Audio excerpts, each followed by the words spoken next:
The episode opens with what should be triumph. Winthrop is retiring, Bench is headed to the Supreme Court, Pringus is dreaming of Malibu and dueling guitars, they've beaten Grisolini and Fords.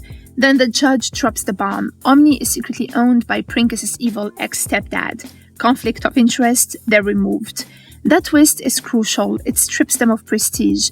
The big ending evaporates. Instead of riding into the sunset, they're stuck defending the inventor of Toilet 2, a device that allegedly wipes memories and puts users into comas.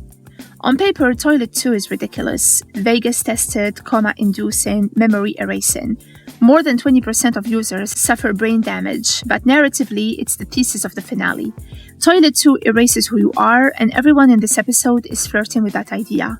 Bench is about to trade chaos for institutional power. Pringus wants Malibu reinvention. Irene tries to reshape herself to fit their culture. The Vegas lawyers try to look polished and respectable. Everyone is attempting a version of self-erasure. Toilet 2 just makes it literal. Irene Gum wants to belong so badly that she starts imitating Pringus and Bench's tone, their insults, their rhythm, their masculine bravado. It doesn't work. When Filer jumps out a window and Winthrop is presumed dead, Irene panics and fakes a suicide note, blaming the firm's cruelty. She believes their culture is destructive. She thinks she broke it. But later, when the supposed deaths unravel into farce, the message becomes clear. The firm's chaos isn't fragile, it's elastic. Irene doesn't need to change, she just needs to stop apologizing for existing. The wild bachelor party is where the show gets dark. Pringus and Bench wake up in a fugitive run paradise with no memory of what happened. Hints of violence may be worse. Bench, for the first time, questions whether they're bad people. That moment matters. For all their bravado, we don't lose. This is the first crack in their identity. If you don't remember what you did, who are you? That anxiety is the emotional echo of Toilet 2. They crash into the wedding late, hungover and stable. Melissa sees it, Bench is spiraling, and in a surprisingly grounded moment, they call it off. Because the life they were pretending to step into doesn't fit. Melissa admits she's drawn to chaos too, just not this version of it. Bench doesn't want to become sanitized. Pringus doesn't want Malibu polish. They don't want reinvention. They want each other's madness. In court, everything escalates. Pringus argues that Vegas culture is already strange and chaotic, so what harm does a mind-wiping toilet really do? It's offensive, it's reckless, it's peak strip law. Then Gum counters with Russian roulette to demonstrate the risk, over 20% brain damage odds. The metaphor lands hard. You can't normalize danger just because your environment is wild, but then comes the deeper twist. The Vegas team lost their edge when they tried to polish themselves for Carson City. They tried to become someone else. That's the real brain damage, and the jury understands.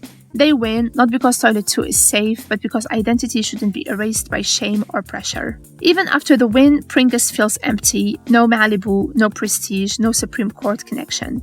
Victory without meaning feels pointless. Bench suggests something radical. Start over. One more trip around the bend, not reinvention, reset. The wildest choice in the finale and the most symbolic is that they voluntarily use Toilet 2. The machine wears, the experience completes. Did they actually erase their memories? The show never confirms. But emotionally, the act represents this. They're choosing to forget the pressure, the prestige fantasies, the failed wedding, the self-doubt. Not to become different people, but to recommit to who they already are. Chaos, loyalty, ridiculous confidence. Friendship over ambition, that's the reset. Glam evolving into Glamissimo is absurd but intentional. Even side characters aren't static, everyone is in flux. The final chirp cuts the celebration short, reminding us that nothing ever truly settles in this world. Chaos isn't resolved, it's cyclical. Strip Law ends its season by asking a deceptively deep question. If you could erase the parts of yourself that embarrass you, should you? The answer is no. Irene learns she doesn't need to reshape herself. Bench learns prestige isn't identity. Pringus learns Malibu fantasy won't fix existential doubt.